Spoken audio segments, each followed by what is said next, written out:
Oysters are one of the Chesapeake Bay's greatest treasures. Besides cleaning the bay, Maryland's early settlers survived on them. The oyster population has been suffering for some time, and now the state is trying to set aside parts of the bay as sanctuaries. And that actually has some watermen upset. ABC 2 News' Don Harrison explains why.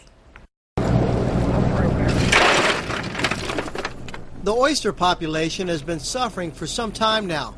There is only 1% of the population left in the bay from its historic level. Jason Ruth is co-owner of Harris's Seafood Company. They purchase oysters from the watermen to process and sell on the market. He sees the troubles that watermen deal with.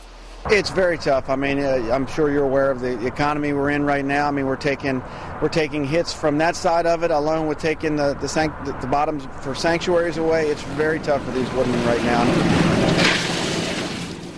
The state of Maryland has been setting aside protected areas where watermen cannot harvest oysters.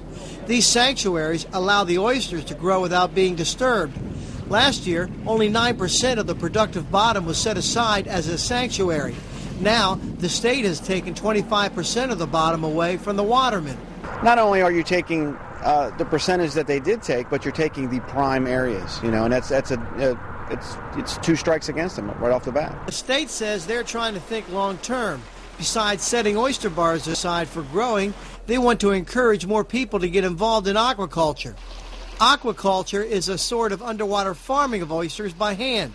There is more than $2 million in revolving loan and technical assistance money out there to start up an aquaculture farm. I believe that aquaculture is the future. We look forward to working with the watermen and advancing that opportunity. There is a delicate balance between what the watermen want to harvest and what the state wants to use as a sanctuary.